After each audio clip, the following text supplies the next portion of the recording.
Apa hubungan taktik perang Putin di fase keempat ini dengan akan membuat dunia dalam keadaan depresi? Semuanya bisa goncang dengan taktik perang fase keempat yang diubah Putin dari rencana awalnya penaklukan Ukraina menjadi menantang hegemoni dunia. Sahabat, melihat perang Ukraina yang secara berita mulai meredup, kita ingatkan bahwa perang adalah hal yang sangat cair, sangat dinamis, dan tidak ada cara atau metode yang benar tepat seperti di kertas ketika rencana dibuat. Di tengahnya banyak improvisasi dilakukan, yang pokoknya by all means kita harus menang perang. Caranya terserah. Fase pertama serangan Rusia yaitu menaklukkan 100% wilayah Ukraina, mengusir 10 juta penduduk Ukraina ke luar negeri dengan serangan kilat ke Kiev dan mengganti pemimpin Ukraina dengan yang pro-Rusia. Kemudian Ukraina akan referendum masuk sebagai negara federasi Rusia. Serangan diluncurkan 24 Februari 2022 yang mana hingga tanggal 8 Maret tidak bisa masuk juga ke Kiev, padahal pasukan elit divisi 2 dan 3 Rusia yang dikirim. Ibarat Kopassus dan Denjaka yang dikirim. Tidak tembus juga kota-kota besar di utara Ukraina tersebut termasuk Kiev. Bahkan ketahan di kilometer 30-an jauh dari Kiev. Pasukan Rusia tidak bisa tembus-tembus ke Kiev.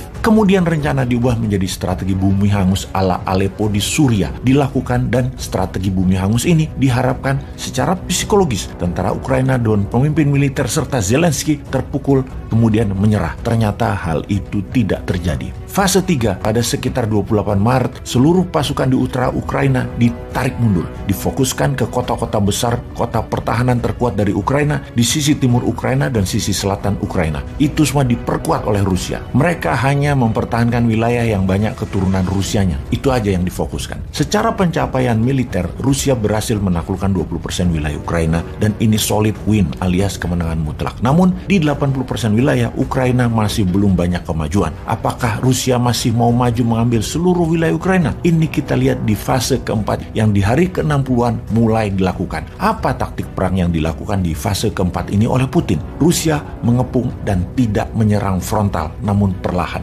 Dia mengistirahatkan tentara utama, tentara kedua. Atau kalau kita ilustrasikan, setelah Kopassus masuk, saat ini Kostrad yang masuk. Tidak perlu militeri agresif, tetapi mempertahankan dengan kepungan. Ala Salahuddin Al-Ayyubi mengepung Yerusalem di Perang Sabil. Tujuannya adalah membuat rakyat Ukraina kelaparan dan mengungsi ke barat. Putin memaksa NATO, sekutu dan barat memberi makan seluruh orang Ukraina. Putin membuka saluran kemanusiaan. Setengah dari pengungsi mengalir ke Eropa saat ini sudah. Membiarkan orang Eropa memberi makan setengah orang dari Ukraina dan setengah sisa orangnya masih di kota-kota yang terkepung menunggu penyelamatan dari pihak barat. Di sisi sebelah barat Ukraina sudah menerima penduduk sisi timur Ukraina, dan dari barat sudah 10 juta yang keluar ke Polandia, ke Rumania, ke Slovakia, Hungaria, dan sangat kurang persediaan makanan, minuman, tempat tinggal, tempat tidur, dan obat-obatan. Di sisi barat Ukraina sudah kekurangan banyak makanan dan minyak untuk listrik. Semua orang tidak memproduksi kebutuhan perdagangan. Tanah tidak ditanami lagi, pabrik-pabrik bahkan tidak dibuka. Puluhan juta orang di Ukraina bergantung pada barat untuk makanan dan minuman.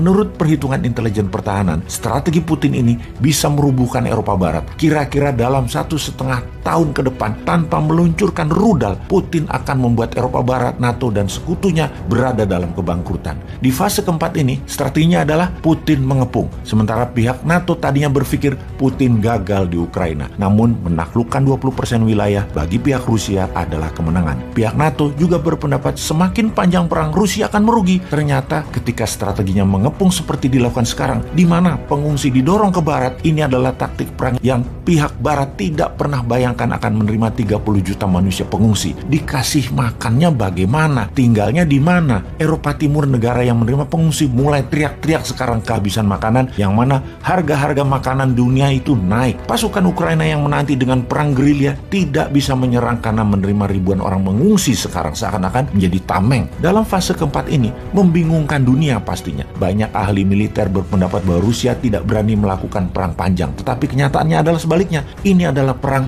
panjang yang dimainkan Rusia. Efeknya sekarang yang akan terjadi pada dunia apa? Harga minyak bumi dan gas alam dan kebutuhan pokok dunia pasti naik tinggi. Daya beli penduduk dunia turun akibat slowdown ekonomi ekonomi 2 tahun terakhir karena pandemi. Feeling ya ini ya, feeling sekali lagi ya, dapat dipastikan bukan analisa ini, feeling bosman, Amerika akan resesi. Ekonomi dalam negeri Amerika akan berat di tahun ini yang akan membuat dunia menjadi turun juga daya belinya. Namun Tiongkok secara ekonomi akan menguat, begitu juga India akan menguat, di mana efek Amerika yang menurun tadi bisa membuat Amerika murka. Daripada Tiongkok terus menguat, kemudian Rusia menang perang, lebih baik dijadiin perang dunia ketiga.